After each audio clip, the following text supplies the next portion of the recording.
আপনি কি disease free, medicine free এবং ডক্টর ফ্রি লাইফ লিড করতে চান? তাহলে আজকের ভিডিওটি আপনার জন্য। ভিডিওটি স্কিপ না করে প্রথম থেকে শেষ অবধি শুনতে থাকুন।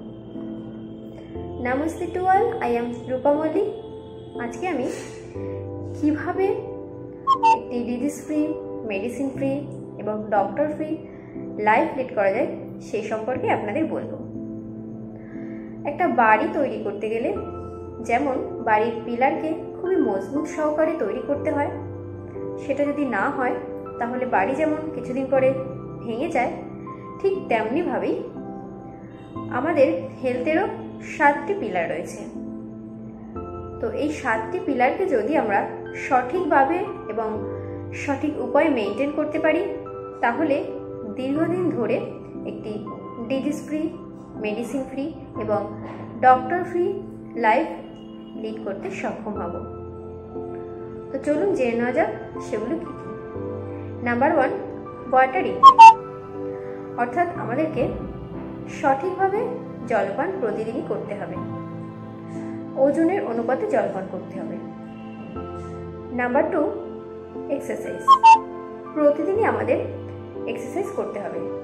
এক্সারসাইজ যদি প্রতিদিন না করেন তাহলে আমাদের বডির যে পার্টগুলো রয়েছে সেগুলো কিন্তু ক্রমশ অচল হতে শুরু করবে এবং বডি পার্টের বিভিন্ন ধরনের সমস্যা তৈরি হবে। তাই প্রতিদিন কমপক্ষে 1 ঘন্টা করে অর্থাৎ 1 আওয়ার করে এক্সারসাইজ করাটা অত্যন্ত জরুরি। নাম্বার 3, স্লিপ অ্যান্ড রেস্ট, প্রতিদিন আমাদের কোয়ালিটি স্লিপ হওয়াটা অবশ্যই দরকার। কমপক্ষে 7 থেকে 8 ঘন্টা ঘুম প্রতিদিন অবশ্যই ঘুমাতে হবে। Number 4, living food. ফুড সাধারণত 2 ধরনের হয়ে থাকে, একটা হলো লিভিং ফুড আর একটা ডেড ফুড।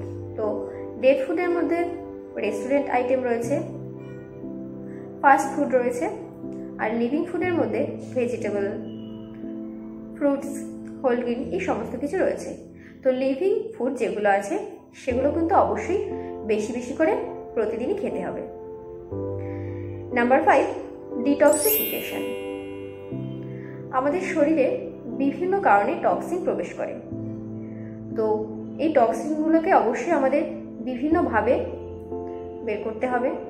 এইভাবে আমাদেরকে অবশ্যই ডিটক্সিফিকেশন করতে হবে।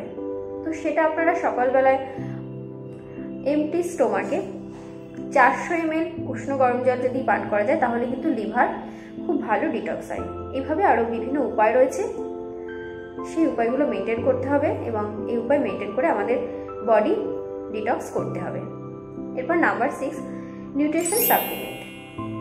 প্রতিদিন আমরা যে সমস্ত খাবার খাই তার মধ্যে দিয়ে কিন্তু যতটা পরিমাণ আমাদের পুষ্টি দরকার সেই পর্যাপ্ত পরিমাণে পুষ্টি কিন্তু আমাদের শরীরে প্রবেশ করে না।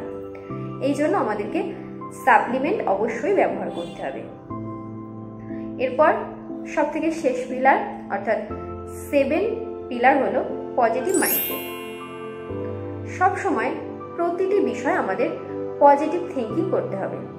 এর জন্য আমাদের প্রতিদিনই বুক রিড করতে হবে, পজিটিভ যে ভিডিও রয়েছে, অডিও রয়েছে, এই সমস্ত কিছু শুনতে হবে। তো এইভাবে যদি আপনারা এই হেলথের 7টি পিলার যেগুলো আমি বলে দিলাম এগুলো মেনটেন করতে পারেন এবং সঠিক উপায় মেনটেন করতে পারেন তাহলে অবশ্যই আপনারাও দীর্ঘদিন ধরে একটি ডিজিজ ফ্রি, ডক্টর ফ্রি এবং মেডিসিন ফ্রি লাইফ লিড করতে সক্ষম হবেন। ভালো থাকবেন, সুস্থ থাকবেন। ধন্যবাদ।